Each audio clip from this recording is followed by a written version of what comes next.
All right, WNBA owners have stood their ground. They are refusing to budge on this rev share that the WNBPA keeps harping on over and over and over. They did make some concessions on player housing. They're going to still house all of you. They're going to still pay all of y'all rent, but they are not budging on that salary cap. And that's not negotiation language. That's an ultimatum. WNBA owners just sent their counterproposal to the Players Union on Friday night, and the message is crystal clear. We are not moving on revenue sharing, we are not moving on the salary cap, and if you don't like it, we'll lock you out. This is hardball, and the clock is ticking toward a potential work stoppage that could delay or cancel the 2025 season. And Alexa Philippou as well.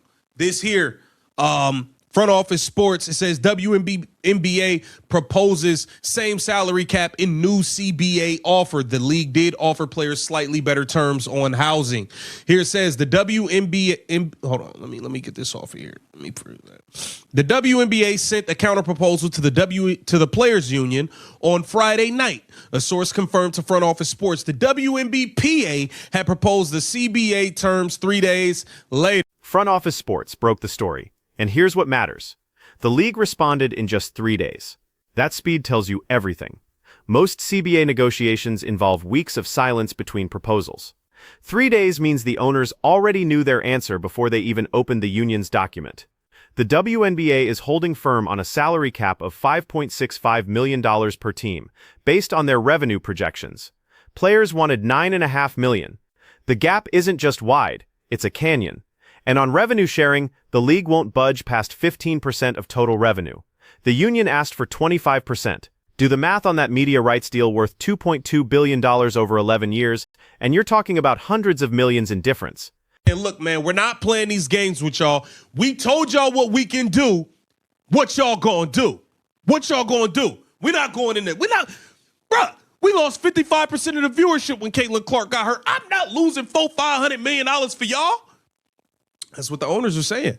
The league did not immediately respond to a request for comment. On February 17th, the WNBPA submitted a proposal seeking a salary cap below $9.5 million and a 25% revenue share. Right? Here it says the WNBA. Now here's where this gets complicated and why the owners actually have a stronger position than most people realize. The WNBA's ownership structure is fractured in a way that handcuffs negotiation flexibility. 42% of the league is controlled by the 30 NBA team owners. Another 42% belongs to individual WNBA franchise owners.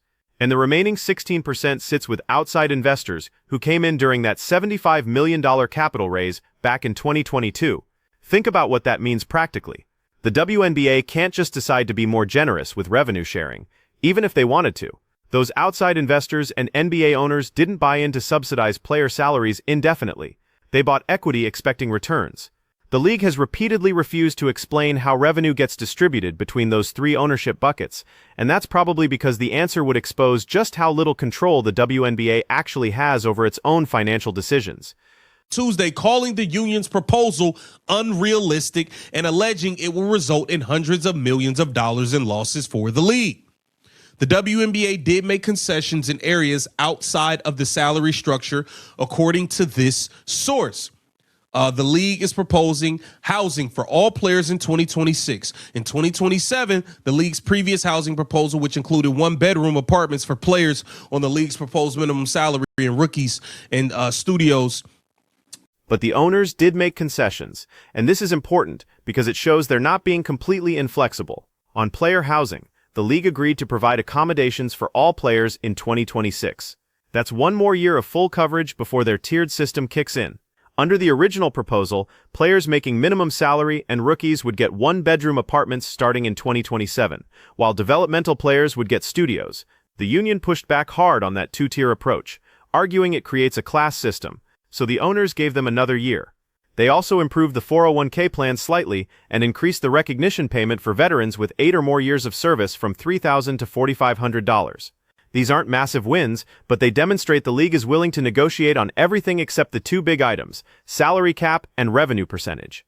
So that's the big problem for the players and for the league, I mean, for that matter, The WNBA doesn't own the WNBA for the most part. You got 16% that are to these outside entities, 40%, 42% owned by NBA, by the NBA. So it's like they only have but so much of the pie that they can slice up.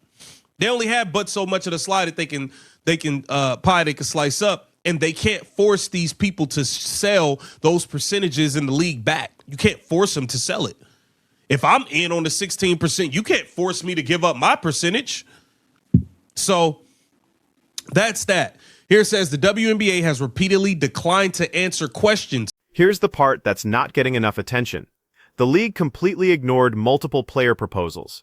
They haven't engaged at all on the season start date, number of games, the core designation rules, length of rookie scale contracts, reserved players, salary protection limits, mental health reimbursements, or exceptions to the prior authorization rule.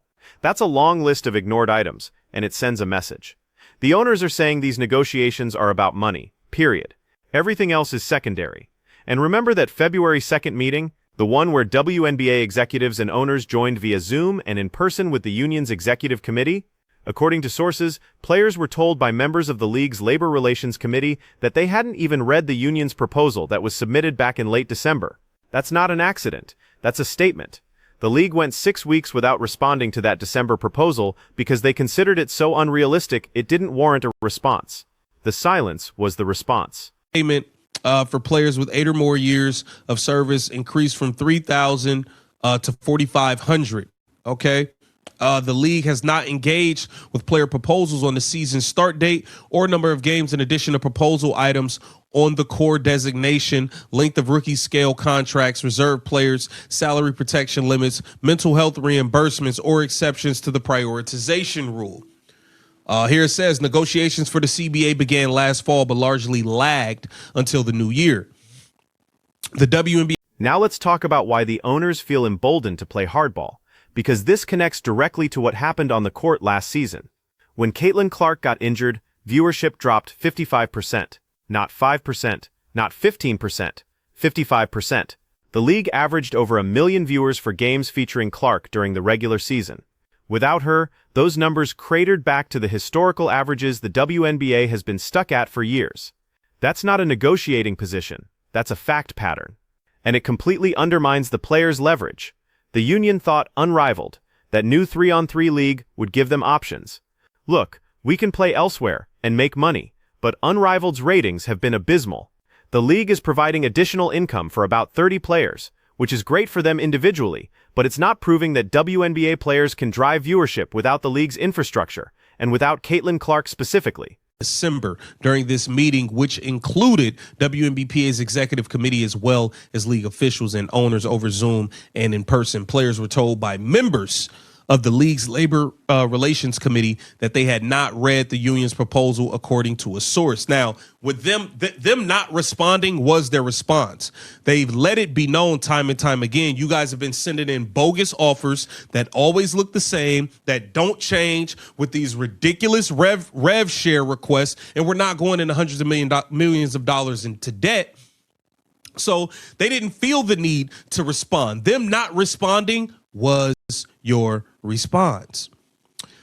The owners are looking at this data and reaching an obvious conclusion. We cannot afford to go $400 or $500 million into debt based on projections that depend entirely on one player staying healthy and popular. That's not sustainable business planning. The league lost money for 26 of its 28 years of existence. The only reason they're finally approaching profitability is because of the massive rating spike driven primarily by Clark's rookie season and the expanded media rights deal that followed. So when the union submits proposals that would immediately put the league back into massive debt, the owners aren't being greedy. They're being realistic about what the business can actually support. The statement the WNBA issued on Tuesday wasn't subtle. They called the union's proposal unrealistic and said it would result in hundreds of millions of dollars in losses. That's not negotiation rhetoric, that's financial reality. Kind of where they are with this. And I like the fact that they did actually stand their ground. Okay. They did stand their ground, man. And I don't think I think the players do need to kind of be a little more realistic, like I said, with what they're offering. This here was on Underdog NBA, WNBA. WNBA did not move on salary cap or revenue sharing in the latest proposal. So they're standing on their square in terms of that damn revenue share and that damn salary cap. Okay? The owners, these people want to make some bread too. They don't want to just be shelving out all of this money. And the fact of the matter is the players don't have nobody to blame but themselves. You guys targeted Caitlin Clark, and the owners saw those ratings that was once so high tank into left field by more than 50% when she was hurt, and all of y'all was still there. Y'all thought Unrivaled was giving y'all leverage, but in all actuality, it's backfired because it's going to show the ratings have sucked. They suck. Nobody's watching it. So all of this stuff the way y'all went about it has kind of backfired on y'all. I know y'all thought Unrivaled was leverage. Granted, it is more money for y'all, and that's cool. That's cool. But when you tried to leverage that league against the WNBA, and the WNBA are seeing the ratings reports and they are absolutely trash, that does not bode well for you players, because it's actually just showing that all of y'all not as big of stars as y'all think. And this is a majority Caitlin Clark-led league. Make no mistake about it. Get down in the comments. Let me know what you think about the WNBA owners standing in their ground, refusing to give in. Let's keep the vision. So where does this leave us? Both sides are running out of time to reach an agreement without delaying the season.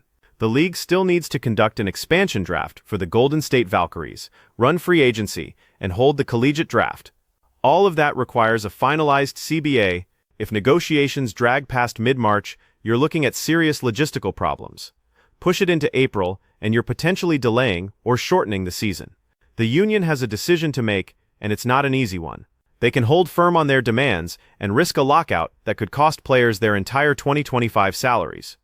Or they can accept that the league's financial position, combined with the ownership structure and the Caitlin Clark viewership data, means they don't have the leverage they thought they had 6 months ago. Here's what's particularly frustrating for the players. They're not wrong that the league is about to see a massive influx of revenue from that media rights deal. $2.2 billion over 11 years, starting in 2026. That's real money. But the owners are also not wrong that the league needs to bank reserves after decades of losses, invest in infrastructure, fund expansion, and maintain financial stability before committing to salary structures that could put them right back in the red if viewership declines. The players targeted Caitlin Clark all season. Flagrant fouls, physical play that went beyond normal basketball contact, and a media narrative that tried to diminish her impact. And now they're discovering that strategy backfired completely. Because when she went down with an injury, the ratings collapsed, and the owners got a perfect case study in exactly how dependent the league is on her specifically. That's not speculation. That's what the viewership data shows. The Unrivaled experiment was supposed to prove the players had options and leverage, but poor ratings for that league have actually strengthened the owner's position. It demonstrated that WNBA players, even talented ones, can't automatically draw audiences without the WNBA brand and without Clark as the centerpiece attraction. The owners made concessions on housing and retirement benefits. They showed they're willing to negotiate. But on the two items that actually matter financially, salary cap and revenue sharing, they're standing firm, and they're backing that position with an ultimatum: sign this deal or we lock you out. The union has to decide if they want to fight this battle now, knowing they might lose an entire season of salary and potentially damage the league's momentum coming off its most successful year ever.